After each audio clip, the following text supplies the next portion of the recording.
What's that? Like, say, it's two terminals for a battery, Two terminals from battery. and you put them in, say, water Yep. on opposite sides of the tank that's Yep. filled with the substance, and then you let the electricity flow Just through it. turn on the juice. Yeah. Yep. So the best way we can do this here is running electricity through water. Running electricity through H2O. But you know the big problem with that is water doesn't conduct electricity. All right, who wants to fight? Who wants to Wait a argue? minute, I'm not Okay, fighting. go ahead. What in water conducts electricity? Mm. I'm glad you asked that question because it's not the water, it's what's in the water. Good job. Anyone know? Pure water does not conduct electricity. There's minerals in the water. Yes, minerals which form what's called ions. Who has hard water? Everybody. Every single person. All right. Maybe different varying levels. Do you know what ions or maybe what metals make it hard? Calcium. Calcium? Sulfur? No. Metals? Okay. Iron? Iron?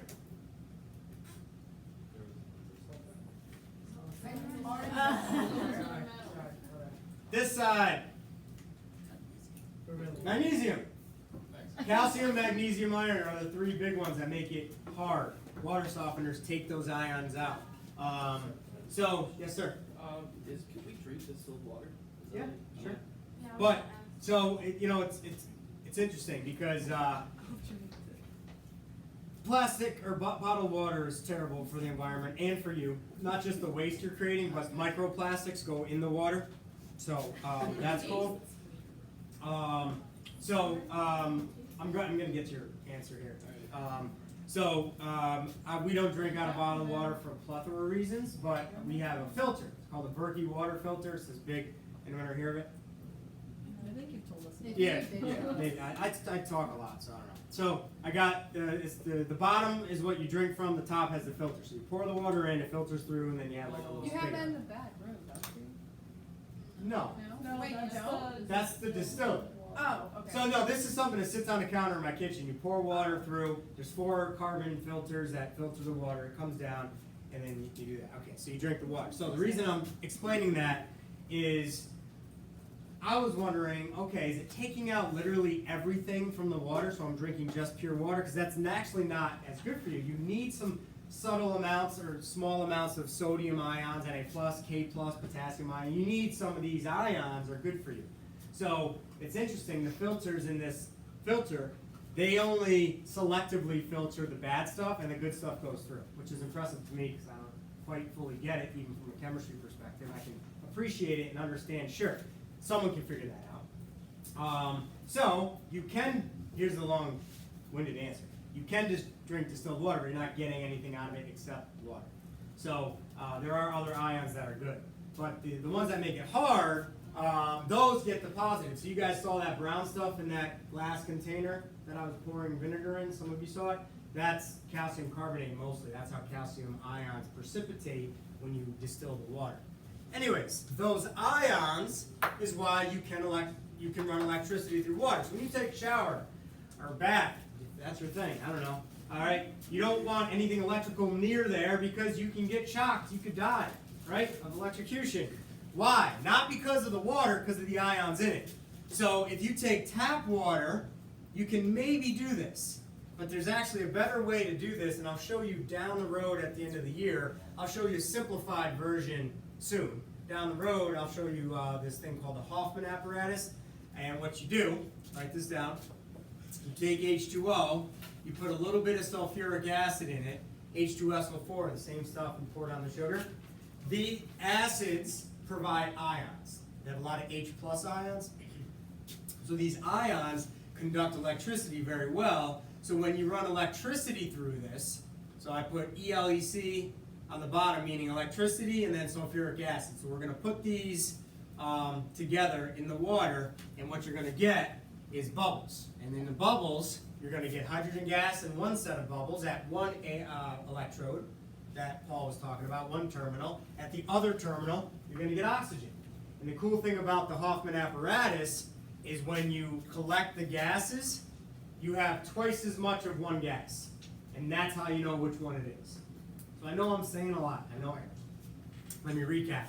You take water, put some acid in it, run electricity, it splits chemically into its elements. This is called electrolysis. This is also called, I'm going to put over here, decomposition. Decomposition is when you take compounds and break them into their elements. So these are chemical processes. Chromatography, filtering, boiling, those are physical, that's mixtures. Compounds, you can only separate chemically, and these are just two examples that we need to know. Electrolysis is an example of decomposition. So, you're going to get twice as much of one of these gases, and I'll show you eventually this year, you'll see this. But who would like to take an educated guess? Which gas, the hydrogen or oxygen, are we going to get twice as much? And I want you to just look at the formula. Don't know. This is gonna be hard. Go ahead, Luke.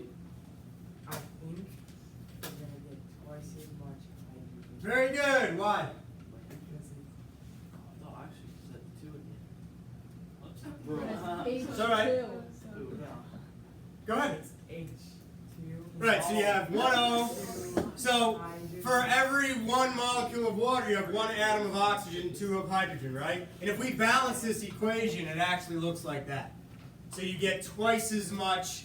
So I'm getting ahead of myself, but this means moles. 2 moles of hydrogen, 1 mole of oxygen. You have twice as much hydrogen. It's pretty cool. It works out every single time because of the law of definite proportions, 2 to 1.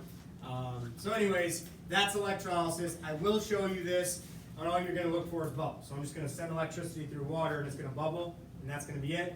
But it's kind of cool because that's what's happening.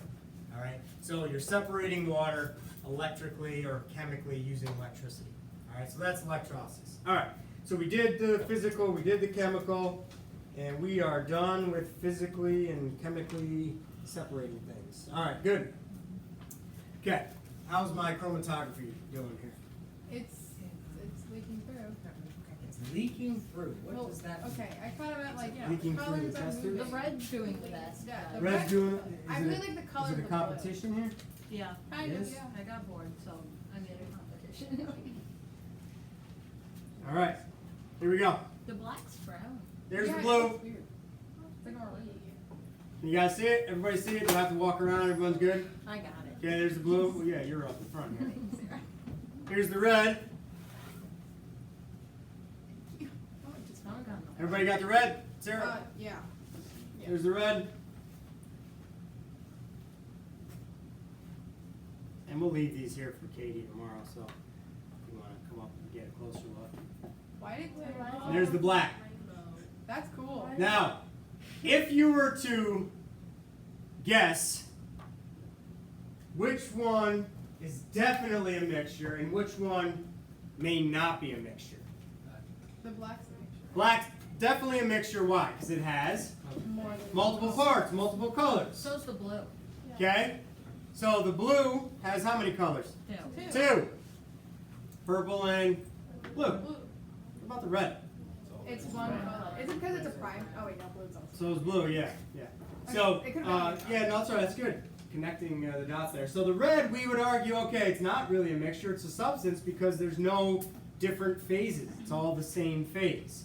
So I show you this because the black is a mixture of multiple different colors. If you know anything about colors, that makes sense, I hope. So that chromatography here works well at separating the different colors, and they're separating out at different points on the paper, right? So that's an example of chromatography. All right, moving on here. Okay, in our notes, what do we got? Good. Solids, liquids, and gases. Solids, liquids, gases. So we talked about the different categories of matter: elements, compounds, mixtures. Spent a decent amount of time talking about that. Talked about some examples. Now, phases. So you have elements, compounds as solids, liquids, gases. You can have mixtures as solids, liquids, gases. So let's draw some solids, liquids, and gases in our notes. We already did this as a warm-up the other day. I don't know why they got bigger as I went, but so solid particles are very close together and very organized. Nice, neat, orderly rows. Liquid particles are also close together but they're not as organized.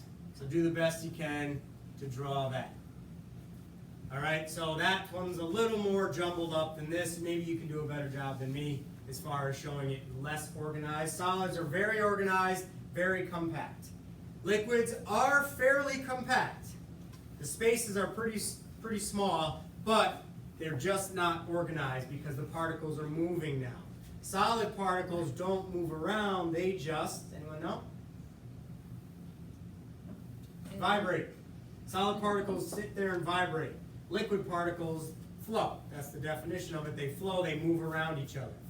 And then gas particles, they fill their container and they kind of move all over the place. Above. All right?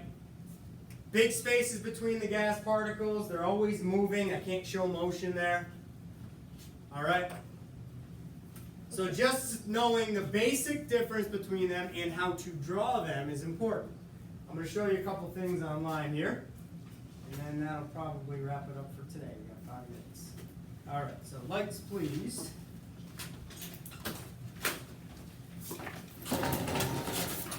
All right.